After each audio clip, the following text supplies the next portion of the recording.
Hello, everyone. My name is Professor Melody Jew, and for Pandemic Book Club, the text I have chosen is a science fiction novella called To Be Taught If Fortunate by Becky Chambers. Now, Chambers is an author who lives in Northern California, and the science consultant for the book was actually her mom, which is pretty cool. But I thought this would be a good book to talk about because even though it's not about pandemics per se, it's actually about space travel. I remember reading this op-ed back in March from a real astronaut, Scott Kelly, who published an article called I spent a year in space and I have tips to share on isolation or how to do better in isolation. And it was actually a really good read. And so I thought that there's a sort of an opportunity here to think about how being confined in a small space and the experience of that and all the psychology around it could be an interesting thing to read about now that we're sort of stuck in this pandemic situation. So To Be Taught If Fortunate has to do with that. Now, if you look at the cover, it's this woman in a very tight outfit hovering over Earth, and that's pretty misleading because that's not actually what the book's about. It's in fact, it's not even your typical space travel book about people jetting off to explore new worlds to colonize. And if anything, it's at pains to be extremely ethical about leaving as minimal a footprint as possible behind. And it's also about a version of citizen science that's quite democratic.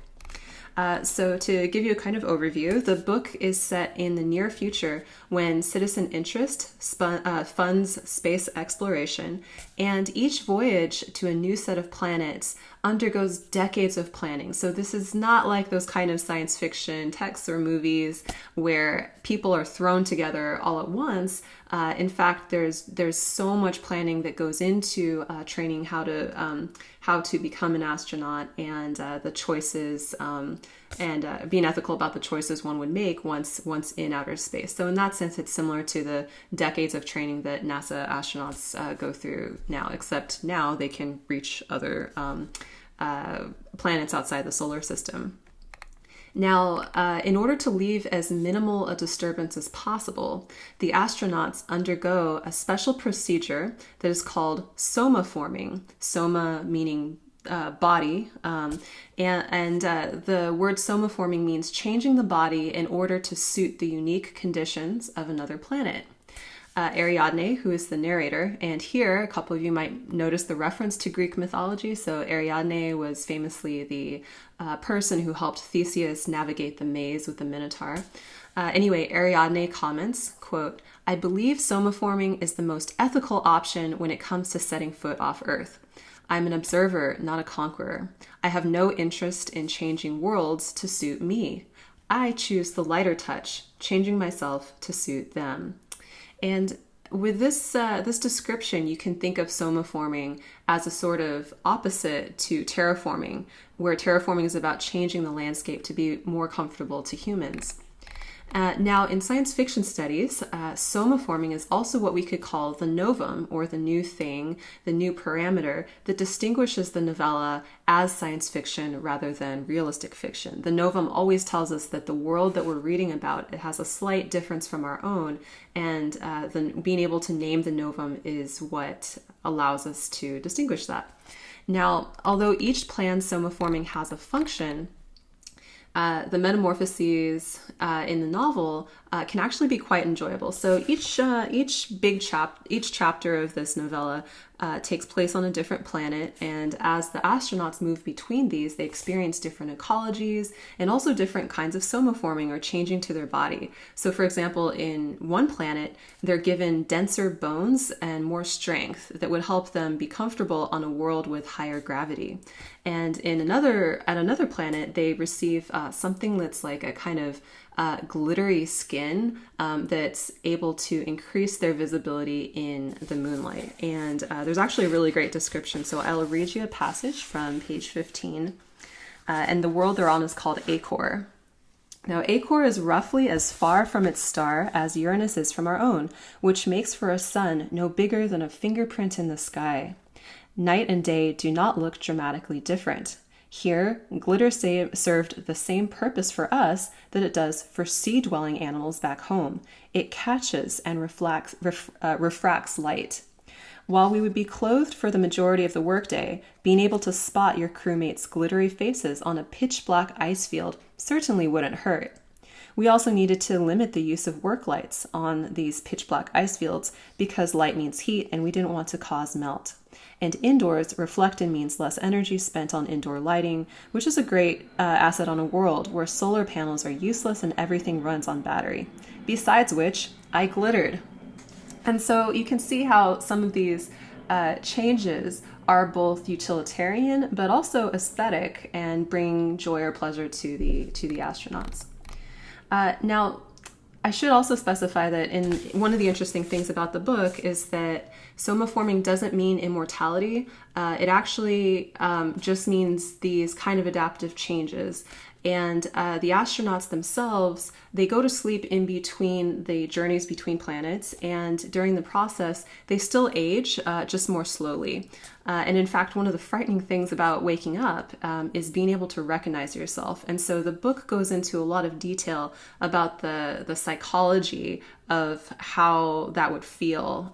What would it mean to wake up and be all kind of gross from having hibernated for a few years, and then wake up and have the challenge of trying to recognize yourself. So I'll read you another passage from page 12 here. So here's how well it goes into this psychology of waking up after space travel. So you're different. You need a moment to prepare and likely several moments to process, and you definitely don't need to be working through all of that in a group setting. You know, like how in science fiction movies, sometimes people all wake up in the same kind of neighborhood, like the Alien movies, for example. So this book says, no, that wouldn't be very kind to the astronauts waking up. So instead, they're in the privacy of their own places. And every astronaut's cabin has a full-length mirror, which is yours and yours alone. The mirror is not facing the torpor chamber. It's on the wall to the right of it, out of your line of sight, but visible the minute you decide to float forward. The mirror knows you're anxious to see yourself, but you can take your time, it says. I'm here when you're ready and not a second before. It's the kindest object placement I've ever seen. And I thought this was a really interesting passage because there's a way throughout the novel that the scientists really learn how to see the collective labor and effort that was put into different design choices on their ship, or into things like the inclusion of things that will be useful or kind to them.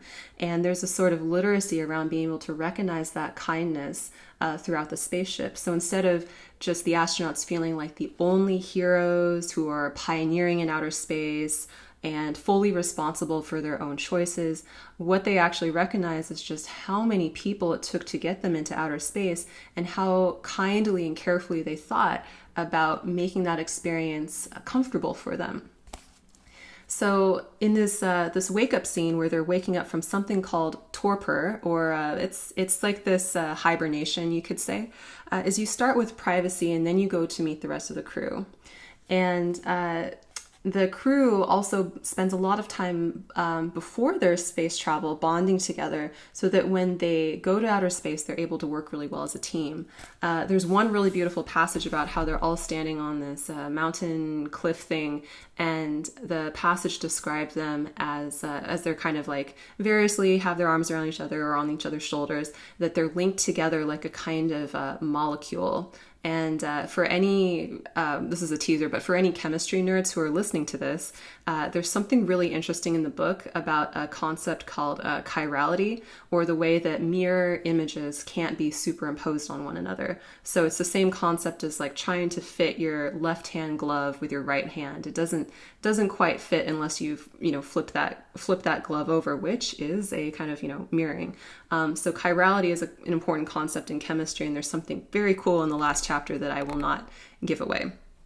So this is a good novel to read if you're curious about what alien ecologies might look like, or if you're frustrated by space travel stories that are about colonization, human dominance, and have very shallow characters. This is the total opposite of it.